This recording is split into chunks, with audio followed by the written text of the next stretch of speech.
Olá, sou o professor Armando Delgado, estamos aqui de volta com a Introdução à Computação Científica, tratando da última parte da disciplina, que é sobre métodos de Monte Carlo. Bom, as técnicas de Monte Carlo foram desenvolvidas nas simulações da bomba desenvolvida no Projeto Manhattan durante a Segunda Guerra Mundial. E ela foi criada com uma tentativa de um deles de estimar chances de ganhar num jogo de paciência. E um dos colegas sugeriu dar o nome do método em homenagem ao cassino de Mônaco de Monte Carlo, onde o tio desse colega costumava perder o dinheiro. Então, depois dessa pequena curiosidade curiosa, devemos entender o método de Monte Carlo como uma forma de estimar o valor de uma variável usando estatística inferencial. Ou seja, dado um conjunto de valores ou exemplos possíveis, você seleciona um subconjunto adequado dessa população. E esse subconjunto é um conjunto aleatório, de amostras aleatórias, porque elas tendem a exibir as mesmas propriedades da população original de onde ela foi extraída. E isso aqui é a estatística inferencial.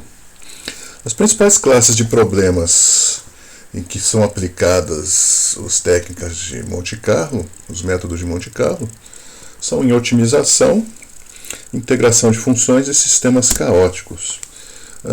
Em análise de tráfego, por exemplo, você tem problemas de otimização. A predição de bolsas de valores ela envolve otimização e, eventualmente, análise de sistemas caóticos, assim como análise de tráfego também.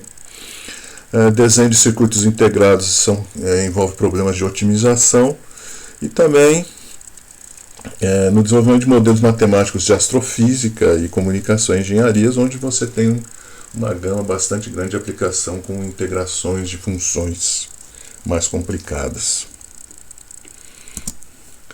De uma forma geral, o método de Monte Carlo tem a seguinte forma geral. Primeiro, se define um domínio com possíveis valores de entrada, com um conjunto de valores de entrada possíveis. A partir desse conjunto, você gera valores de entrada de forma aleatória sobre este domínio. Então, você seleciona deste domínio valores aleatórios. E com esses valores, você efetua algum tipo de computação determinística. E depois você agrega os resultados dessa computação. Como exemplo, vamos ver como se pode calcular o valor de π usando um método de Monte Carlo.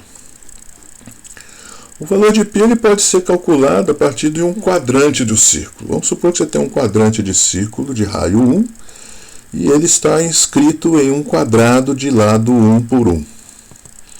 Então, inscrito esse quadrante de círculo nesse quadrado, você definiu o seu universo. Agora, na segunda fase, você vai calcular pontos aleatórios no interior do quadrado, ou seja, você vai calcular coordenadas x e y entre 0 e 1 dentro do quadrado. Depois vai se calcular quantos destes pontos estão no interior do quadrante do círculo. A relação entre esses pontos que estão no interior do quadrante do círculo e os que não estão é que dá o valor de π sobre 4. Porque, claro, o lado é igual a 1. Então, você pode ver que, numa outra forma representada, você tem um quadrado de 1 por 1, com vários pontos gerados aleatoriamente. Os pontos em azul estão fora do quadrante do círculo e os pontos em vermelho estão dentro do quadrante do círculo. E foram gerados de maneira aleatória, ou pseudo-aleatória, como veremos. A equação da circunferência, que é x ao quadrado mais y ao quadrado igual a r ao quadrado, se torna x ao quadrado mais y ao quadrado igual a 1. A área do quadrante do círculo é πr ao quadrado sobre 4. Como o raio é 1, então a área do quadrante do círculo é π sobre 4. Como a área do quadrado de lado 1 é igual a 1, e é igual ao raio do quadrante do círculo, a área do quadrante do círculo vai ser a razão entre a área do quadrante do círculo AC e a área do quadrado AQ vai ser π sobre 4. Então, uma forma de calcular π é calcular a razão entre a quantidade de pontos que estão dentro do quadrado e a quantidade de destes pontos que estão dentro do quadrante de círculo. E multiplicar essa razão por 4. E aí você tem um valor aproximado de π. Quanto mais pontos aleatórios você gerar, mais próximo de π será o valor calculado. Como seria o programa que faz isso? Uma função que faz esse cálculo seria esta aqui.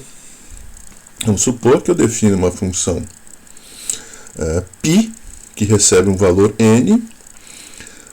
Então, nós vamos calcular com um raio, uma circunferência, um círculo de raio 1, e eu vou calcular usando um conjunto n de pontos aleatórios.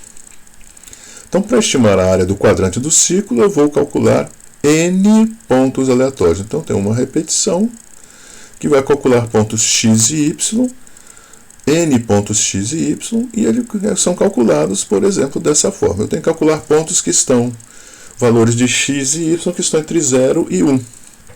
Eu uso, então, neste caso, a função da biblioteca C, rand, que ela gera um número aleatório entre 0 e a constante randmax, que é definida na biblioteca.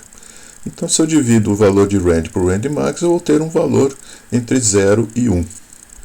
Calculado o valor de x e y, que vai ser aleatoriamente entre 0 e 1, você então verifica se estas coordenadas definem um ponto que é menor do que o raio. Se x vezes x mais y vezes y for menor do que 1, significa que o ponto está dentro do quadrante do círculo. Se estão dentro do quadrante do círculo, então você faz uma contagem. Então, a variável count conta quantos pontos aleatórios estão dentro do quadrante do círculo, e n é a quantidade total de pontos que estão dentro do quadrado. Se você divide count por n, você vai ter então a razão da quantidade de pontos dentro do quadrante dividido pela quantidade de pontos dentro do quadrado e multiplica por 4, você vai ter o valor de π. Então essa é a ideia dos métodos de Monte Carlo. Você gera pontos aleatórios dentro de um domínio e a razão, de alguma forma você usa a razão entre a quantidade de pontos aleatórios gerados sobre a quantidade total de pontos nesse domínio.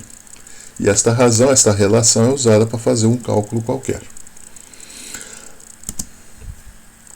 O que nós veremos em seguida é como fazer a integração numérica usando o Monte Carlo. Até daqui a pouco.